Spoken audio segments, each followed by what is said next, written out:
Bonjour, ici Mathieu de Ludovox.fr, bienvenue dans Studio Chrono. Aujourd'hui, je vais vous parler de Aurealis, qui est un jeu pour 2 joueurs et joueuses de 10 ans et plus, et des parties d'environ 30 minutes. Dans ce jeu, les joueurs et les joueuses essayent d'obtenir des tuiles. On essaye d'en obtenir 7, et si vous en avez 7 au début de votre tour, eh bien vous remportez la partie. Comment est-ce qu'on va les obtenir? Eh bien en explorant une jungle petit à petit, en découvrant des cartes, en y plaçant des archéologues et des sites de fouilles, mais aussi en découvrant des espèces animales. Comment est-ce qu'on va jouer? Eh bien, chaque joueur va avoir un camp de base et également une carte de jungle. On va pouvoir avoir plusieurs cartes de jungle après qui vont venir s'éloigner de notre camp de base et on a une main de cartes qui est derrière un porte-carte. Alors ici, pour les besoins de la vidéo, je vais vous montrer ce que j'ai, mais vous voyez que toutes les cartes explorateurs, eh bien, elles vont être recto-verso avec un verso qui va porter leur famille et également des familles secondaires. Ça veut dire que on peut trouver des effets un petit peu différents derrière elles. On a plusieurs catégories, certaines vont nous donner de l'argent, d'autres nous permettre de gagner des cartes jungle, etc., etc. Comment est-ce qu'on va jouer? Eh bien, on va jouer tour à tour, et à votre tour, vous avez une action à choisir parmi 3, soit jouer une carte, soit poser un site de fouille, soit faire une action du camp de base. Une fois que vous avez terminé votre action, vous allez tout simplement remplir votre main à 5 cartes, vérifier que vous pouvez prétendre ou non à une tuile renommée, et ensuite ce sera au tour de votre adversaire. Alors ici, par exemple, eh bien, je vais jouer une carte. Alors ces cartes, comment est-ce qu'elles fonctionnent? Eh bien, on va avoir des cartes avec une couleur principale qui va définir leur fonction principale, un cartouche de condition et un cartouche de conséquence. Par exemple, ici, pour cette carte, il ne faut pas avoir de carte rouge en main pour pouvoir la jouer, et si on peut la jouer, elle nous donne ce bonus-ci ou ce bonus-là. Malheureusement, ici, j'ai une carte rouge en main, je ne peux donc pas jouer cette carte.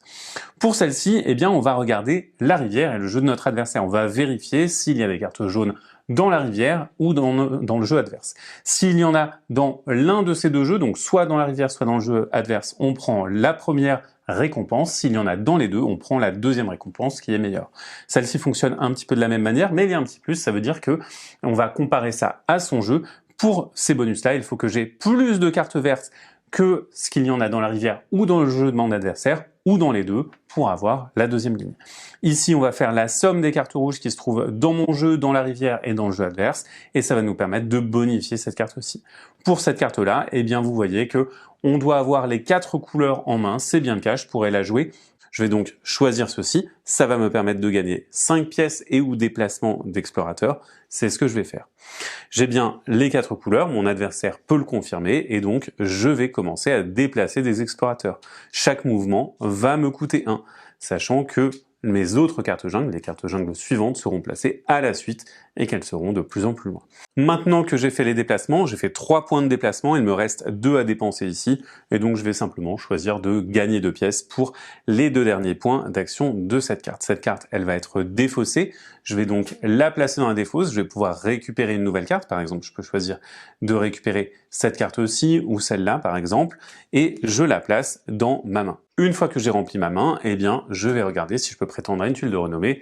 Si ce n'est pas le cas, eh bien, c'est à mon adversaire de jouer. Mon adversaire va faire son tour entier, là aussi en faisant une action, puis en repiochant, puis en regardant s'il peut prendre une tuile de renommée, etc., etc. Alors, on a vu la première action, la plus courante, jouer une carte. Mais il y en a 2 autres.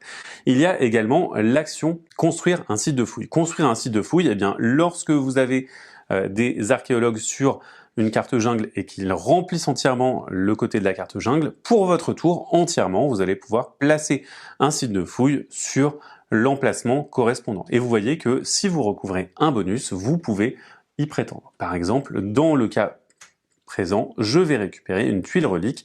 Cette tuile relique va compter comme une des 7 tuiles qui me permet de gagner la partie. Par contre, vous voyez également que de l'autre côté, eh bien, il y a d'autres cartouches avec des animaux. Et mon adversaire d'ailleurs, qui est la deuxième joueuse, eh bien, elle commence directement avec un animal et avec un explorateur sur sa première carte. Ces animaux, on va pouvoir les récupérer grâce aux naturalistes. Ils vont venir être placés sur les cartes. Dès lors qu'on a entièrement rempli ce qui va se trouver là, on peut avoir un effet immédiat. Par exemple, ici, on a découvert une espèce d'animal légendaire qu'on va venir récupérer ici. Il s'agit d'une tuile, là aussi, qui permet de gagner la partie si on en a 7. Et si on a entièrement rempli les conditions des deux côtés, donc qu'on a fait un site de fouille et qu'on a rempli les animaux, on va alors retourner la carte, on l'a terminée, et en plus on peut bénéficier des bonus qui se trouvent au centre. Parfois il s'agit de bonus conséquents, parfois un peu moins. Donc ici, on va avoir un déplacement d'archéologue, on retourne cette carte, Tout ceci va retourner dans ses réserves respectives et cette carte, elle va rester comme ceci pour le restant de la partie. Une fois que j'ai complété une carte, qu'elle est retournée, elle ne me sert plus à rien, on va simplement placer les cartes après elle. Et par contre, pour acquérir des nouvelles cartes, j'ai besoin de déclencher certains effets qui vont permettre de récupérer de nouvelles cartes jungle pour les placer ici. Alors, on a aussi autre chose qui nous permet de le faire, on a notre camp de base. Notre camp de base, c'est la dernière action dont je vous ai pas parlé. À votre tour, à la place de jouer une carte ou de construire un site de fouille, vous pouvez utiliser l'une des actions de votre camp de base, vous allez défausser 3 cartes de votre main et vous remonterez à 5 cartes à la fin de votre tour, mais vous allez pouvoir faire l'une de ces actions, par exemple gagner 3 pièces ou dépenser 7 pièces pour récupérer une carte jungle. Vous remarquerez que nous avons une action qui est différente entre mon adversaire et moi, qui va être sur fond beige. Cette action, elle va être assez importante, elle est plus forte que les autres. Lorsque vous l'utilisez, eh bien, vous retournez ensuite votre carte de camp de base et elle va devenir normale pour le restant de la partie. Vous aurez utilisé votre bonus de 1 fois par partie.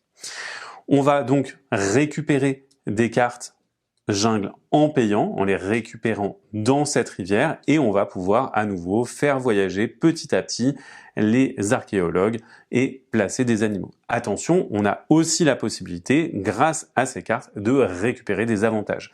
Ces tuiles renommées qu'on a ici, eh bien, si jamais on en a la condition, on va pouvoir les récupérer immédiatement à la fin de notre tour. Par exemple, si j'ai 2 reliques ou plus, eh bien, je vais pouvoir récupérer cette tuile. Et mon adversaire va pouvoir la récupérer lui aussi, parce que si jamais il m'égale ou il dépasse, eh bien, il va récupérer cette tuile-là. On en a pour les symboles plantes qu'on va retrouver sur nos cartes jungle, pour les animaux légendaires, pour le nombre de cartes jungle, etc., etc. C'est pour cela qu'on ne gagne qu'au début de notre tour si jamais on a cette tuile. Ça laisse l'opportunité à notre adversaire de nous reprendre les tuiles renommées. Et enfin, nous avons les temples. Alors les temples, on va les trouver sur des cartes particulièrement difficiles à faire. Lorsqu'on a complété cette carte, eh bien on va pouvoir récupérer un temple, effectuer son effet immédiat, et si jamais on vient à prendre notre 3e temple au cours de la partie, eh bien on a immédiatement gagné la partie de Auréalis. Bien entendu, vous avez 6 temples différents, vous allez en choisir 4 au cours de chaque partie, et vous avez 4 camps de base différents, vous allez en utiliser 2 par partie. Voilà pour les grands principes d'Auréalis. Comme d'habitude, si vous appréciez notre travail et nos vidéos, n'hésitez pas à nous soutenir en partageant, likant, commentant, on se fera un plaisir de vous répondre. Allez, à plus sur ludovox.fr.